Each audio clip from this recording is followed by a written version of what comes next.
Hello friends, welcome to SKR classes. In this video, we will be talking the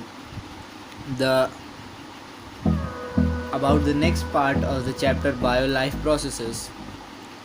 In the previous video, we have talked about the different modes of nutrition of different organisms and how do they take in food. So, in today's video, I will discuss the topic photosynthesis in detail because this is the mode of nutrition that makes autotrophs as autotrophs and heterotrophs as heterotrophs. This is the basic thing that divides them, the autotrophs and the heterotrophs, because if the heterotrophs would be able to do photosynthesis, then they won't rely on the plants for their own food. So this is why I have taken this topic, as this is very important one in the understanding of autotrophic nutrition. So the word photosynthesis is broken down into two words for your ease, and it is photo and synthesis. Photo means light and synthesis means to bring together. So saying broadly about this, we can say that photosynthesis means to bring together with the help of light. The correct definition for photosynthesis would be the bringing together of molecules fueled by the power of sun is called photosynthesis. The bringing together of molecules fueled by the power of sun is called photosynthesis. So as we see photosynthesis, as it is bisected into two words. So now I will tell what is the requirement in the plants for photosynthesis. So plants, they do photosynthesis to get their own food and for themselves and for others. So photosynthesis is a very complex process that takes place inside the plant, and the complexity of the equation, the complexity of the process has been given down in this simple equation that is written on the board, which is 6CO2 plus 6H2O plus oh by the let me write some basic points for you.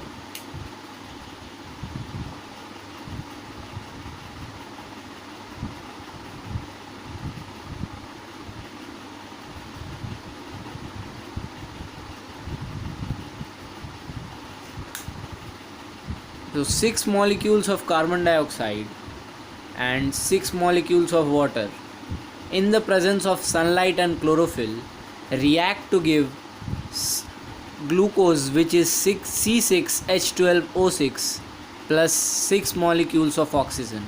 This is the correct and everywhere accepted equation for photosynthesis.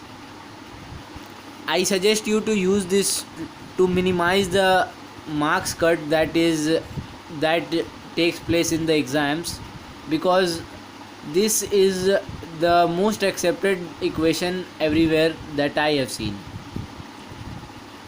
So now jumping into autotrophic nutrition from photosynthesis. We all know that all organisms need food to survive, as no one can live without food.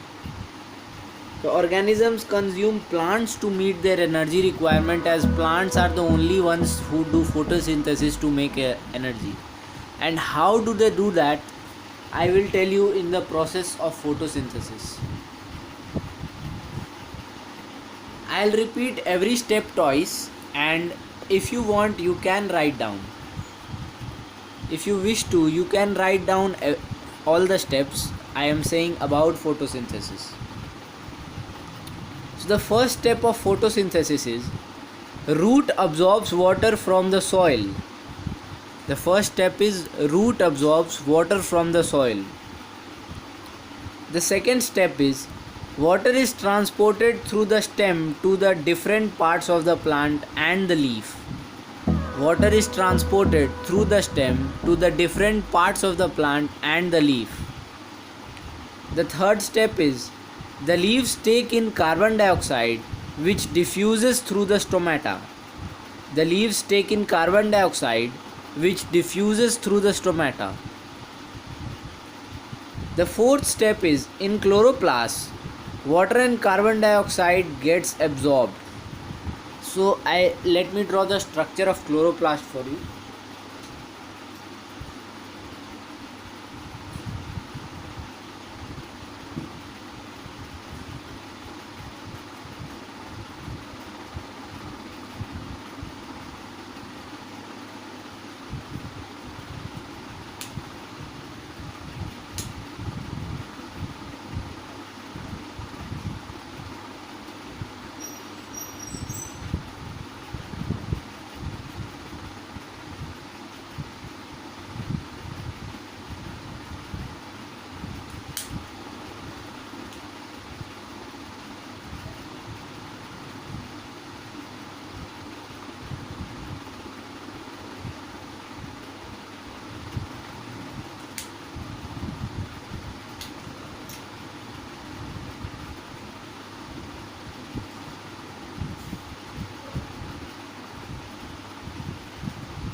So this is the structure of chloroplast, which is double layered.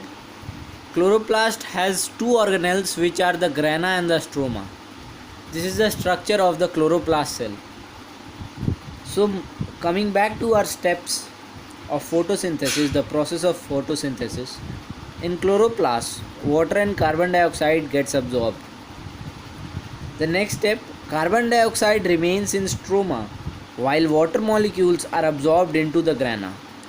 Carbon dioxide remains in stroma while water molecules are absorbed into the grana. So you see, grana is the coin-like structures which are present in the chloroplast cell, and stroma is the one that connects them. Stroma is the connecting medium of the grana. You can say the roadways or transport ways through which every material goes from one grana to other. That is the stroma. So carbon dioxide remains in the stroma while water molecules are absorbed into the grana. The radiant energy absorbed by the sun is used to split the water molecules inside the grana. The radiant energy absorbed by the sun is used to split the water molecules inside the grana. This is because the plant can't break the bonds on its own. I will write the equation through which it is broken. The equation is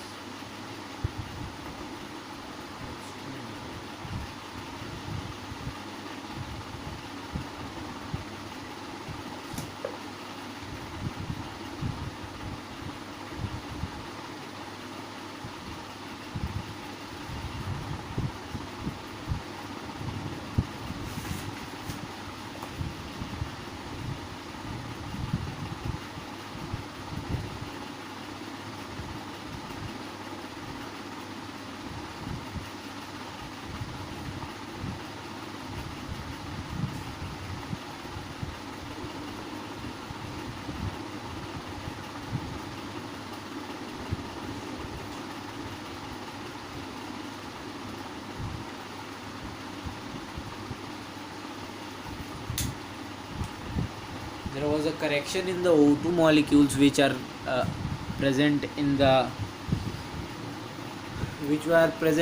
splitting. So it is broken as hydrogen in the presence of sunlight. Hydrogen in the presence of sunlight is broken into two hydrogen molecules plus 2 electrons plus 0.5 O2 molecules. The next step, the oxygen atom diffuses out of the grana and combine with another oxygen atom to form oxygen molecule. The oxygen atom diffuses out of the grana and combine with another oxygen atom to form oxygen molecule. The next, oxygen molecules move out of the cell into the intercellular space. The oxygen molecules move out of the cell into the intercellular space.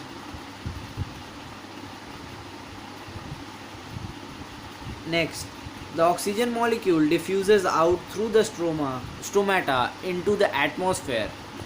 That is how plants give oxygen to us. The oxygen molecules come out of the stomata into the atmosphere. So this was the process of photosynthesis.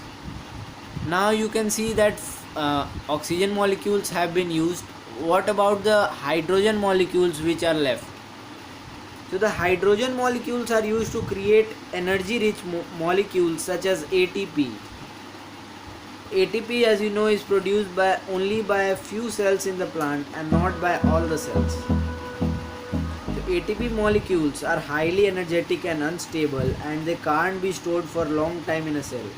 That is why as the ATP molecules are formed, they are used to make glucose molecules, which are ultimate food for the plant. The primary food that the plant uses to consume itself and for others is the glucose. So ATP molecules are used to form the glucose. The glucose is then transported to the rest plant through the phloem. So this was the autotrophic nutrition that consists of the process photosynthesis. So in this video we discussed photosynthesis in detail, which is associated with the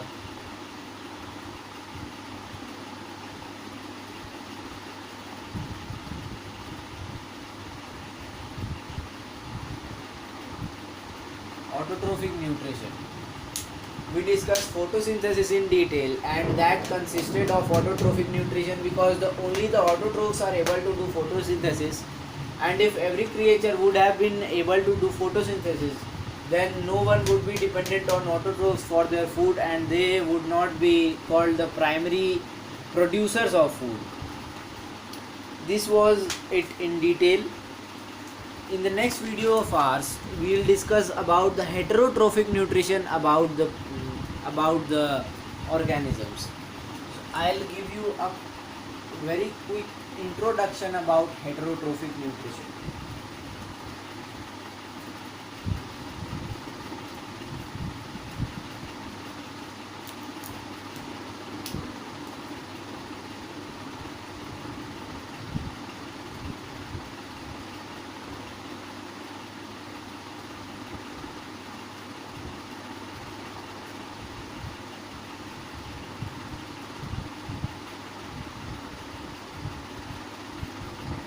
Heterotrophic nutrition, as you all know, is performed by the secondary consumers, by the primary and the secondary consumers of the plants.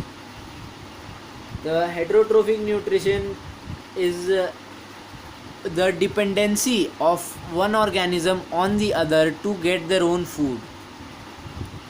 That is why heterotrophic nutrition is also known as the secondary mode of nutrition after autotrophic mode of nutrition.